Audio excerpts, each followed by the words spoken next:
I am not a citizen with great influence. I am simply a grieving mother who wants to keep this case in the public light in hopes that one day someone will come forward with some information in what happened to my son. Those are the words of a Mackenzie, whose son suddenly vanished one day while at work in 2002. For 2 decades, she has searched for answers, and for 2 decades, those answers have eluded her.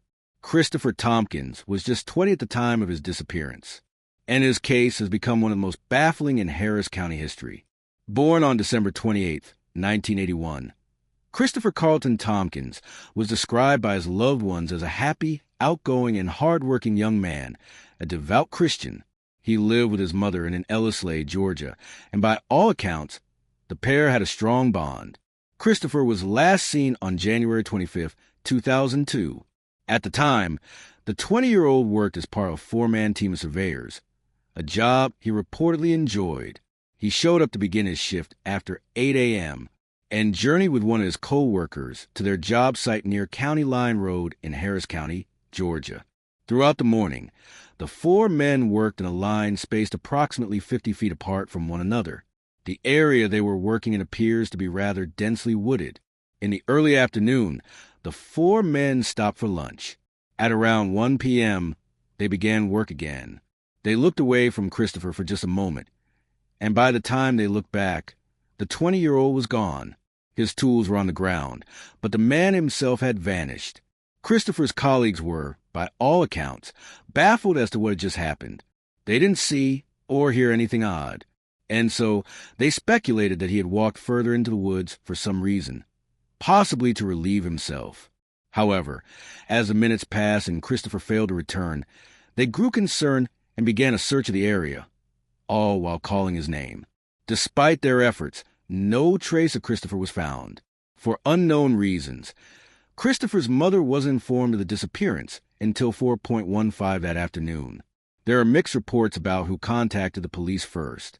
Some sources state that Christopher's colleagues or boss did, but others state that it was his mother who called first. Either way, they were informed that a missing persons report could not be filed until 24 hours had elapsed. Since investigators wouldn't start looking for Christopher, his family began search efforts instead.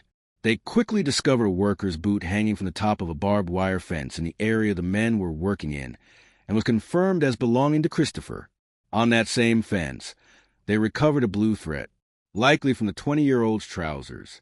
12 cents were discovered on the ground, believed to have fallen from his pocket. Christopher's other boot will be found 5 months after he went missing, recovered by a farmer who found it in a swampy area of his land. The boot was about half a mile from where he disappeared.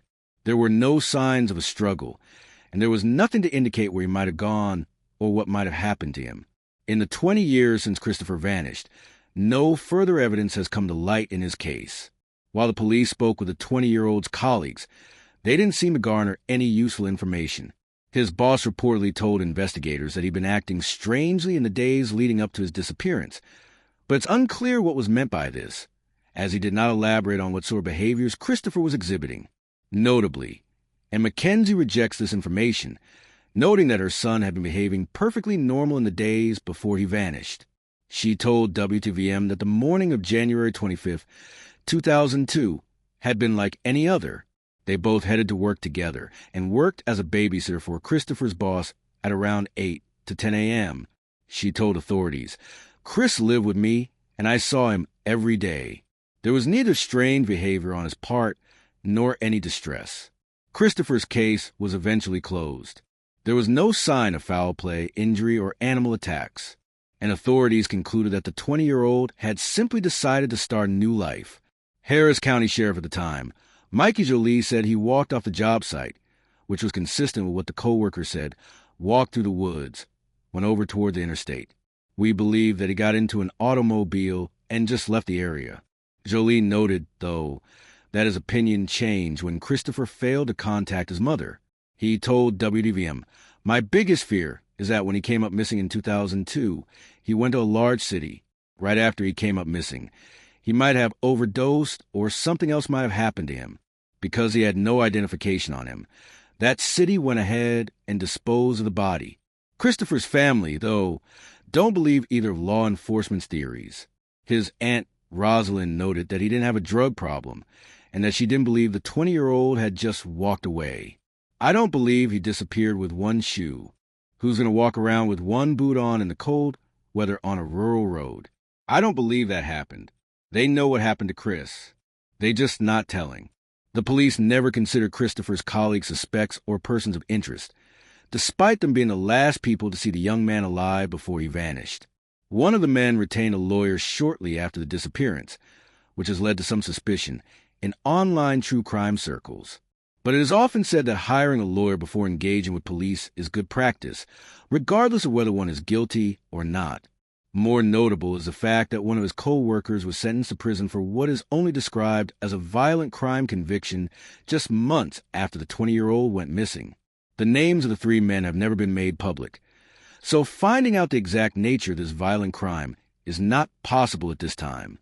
There are four main theories about what became of Christopher: that he left to start a new life, that he met with an accident which was possibly covered up by his co-workers, that he had an accident, became disoriented and got lost, or that he met with foul play, possibly at the hands of his co-workers. His mother believes that he will never come home, stating, "Truly believe in my heart that my son is no longer alive. However, I need closure. I need to know what happened that day and where my son's body is." 20-year-old Christopher Tompkins was last seen on January 25, 2002, near County Line Road in Harris County, Georgia. He is described as an African-American male with black hair and brown eyes. At the time of his disappearance, he weighed 130 pounds and his hair was braided. He may have a mustache, beard, or goatee, and his height is between 5 feet 7 inches and 5 feet 9 inches. Christopher has an ice cream cone tattoo on his right arm with the name Chris written vertically inside the design. The opening of the cone contains a head of a joker wearing a hat. When Christopher was last seen, he wore a black shirt, a blue and gray plaid jacket with gray hood, navy blue work trousers by the Brandekeys, Tanfubu work boots, a black skull cap, and a black watch. If he is still alive, he will be 43 years old in December. If you have any information about Christopher's disappearance, you can contact the Georgia Bureau of Investigation's Greenville office at 706-655-5842. Alternatively, can contact the GI tip line at 800-597-8477. And there you have the facts. Please leave a comment down below with your own theories and speculations. And remember to like this video and subscribe to support the channel. Thank you for watching. Stay alert, stay safe, and I'll see you next time.